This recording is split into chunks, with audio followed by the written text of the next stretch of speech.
Hey guys, Willie from JAZZEDGE. I want to share with you a gospel progression, and I wanted to analyze this progression along with you. So let me play it for you, first of all. So it's this.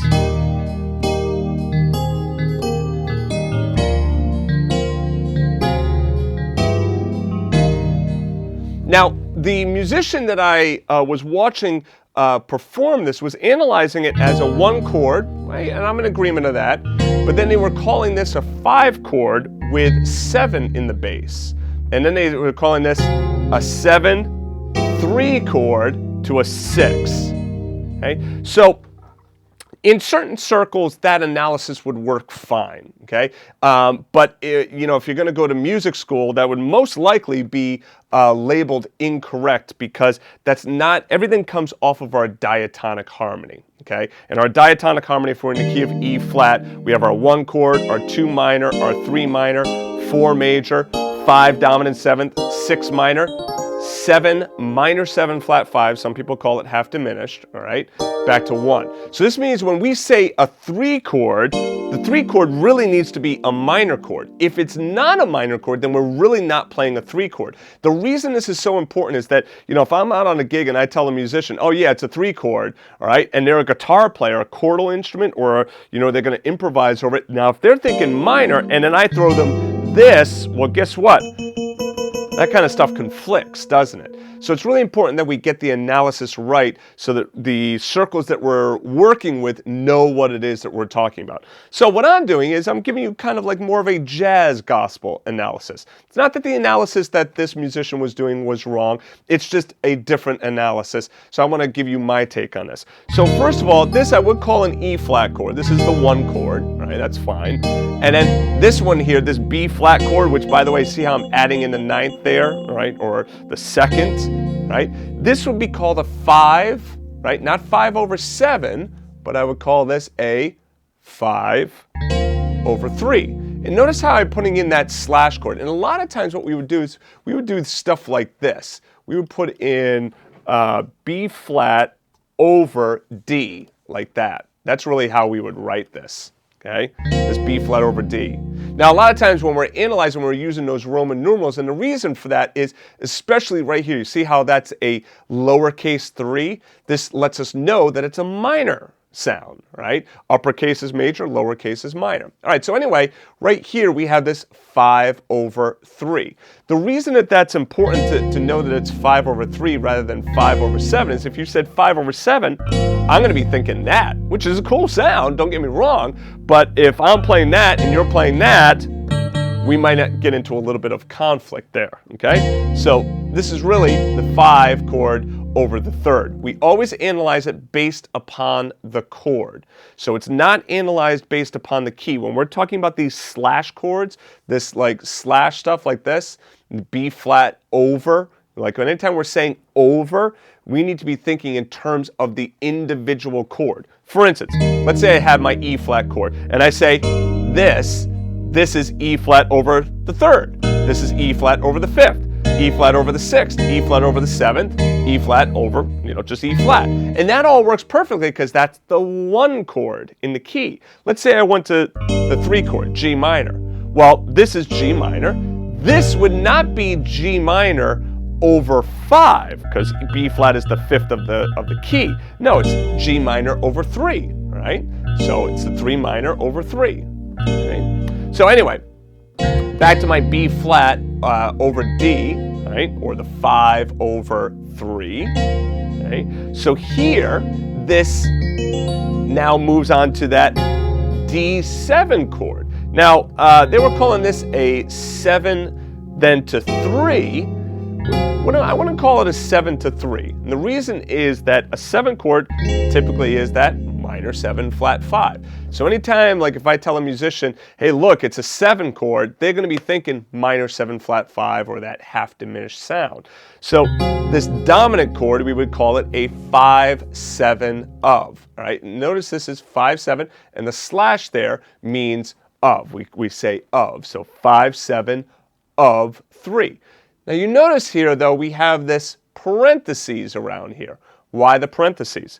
Because a 5/7/3 chord would normally go to a 3 chord, right? Which is normally minor. But in this case, I'm not playing a minor chord. Instead, I'm playing another dominant chord.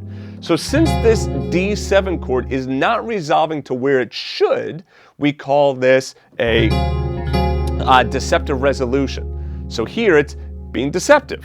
We're not resolving to the 3 chord, right, to the regular 3 chord. Instead, we're resolving to to another dominant chord. In this case, it's a 5-7 of 6. So that G7 chord is a 5-7 of 6. Now, all of this comes from knowing your dominant motion, knowing that D7 resolves to G minor, G7 resolves to the C minor. Okay? Now, when I say D7 resolves to G minor, it could also resolve to another dominant chord, it could resolve to a major, right? It could resolve many different ways, right? But in this particular instance, that D7 should have resolved to G minor, right? It did not.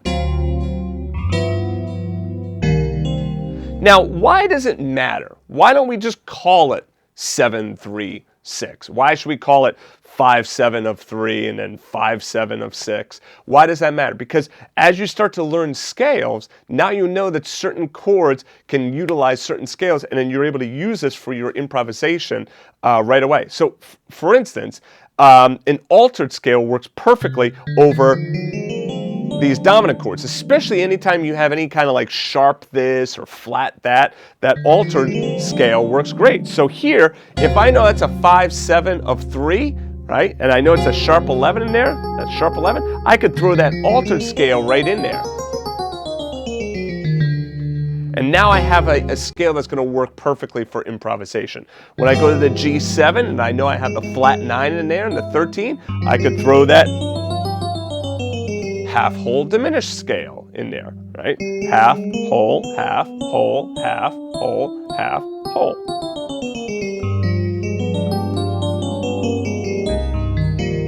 So now that means when I go to improvise, I'm not kind of like searching around,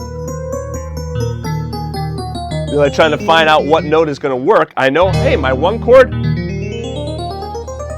I could play that E flat major scale. When I go to the 5 chord, well, guess what?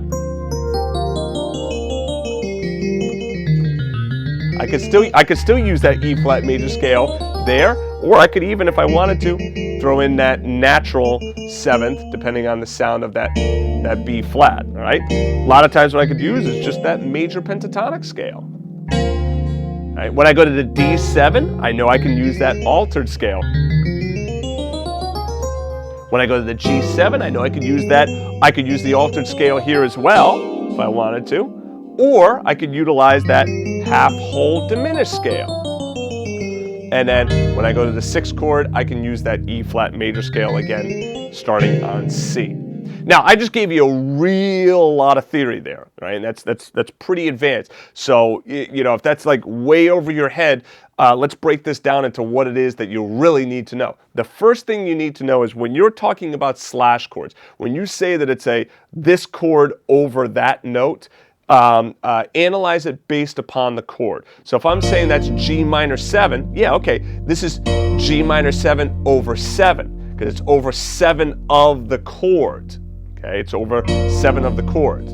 Okay, right? That's the first thing. Second thing is when you have those dominant chords like that, you know, that 7 to 3, it's really not a 7 to 3 progression. It's really a 5-7 of 3 and then 5-7 of 6.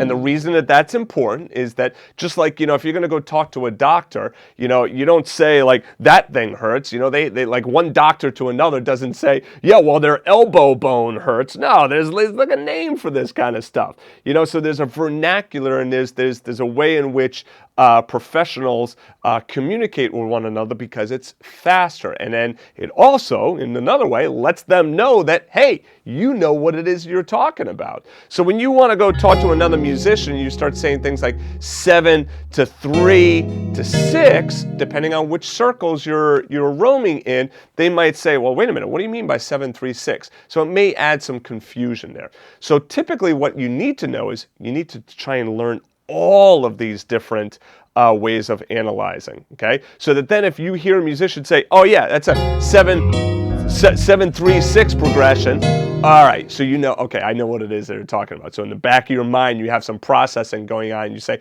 okay, so now when they're talking about 7, 3, 6, they're really talking about in terms of the key, and they're not talking diatonically. They're not talking that the 7 chord should really be this, and the 3 chord is really that, all right, is really minor. Okay. So anyway, a lot of good, juicy little nuggets here that you can pick out of this video. So I'll see you in the next video. Post in our student forum at forums.jazzedge.com and get your piano and music questions answered. Thanks for watching.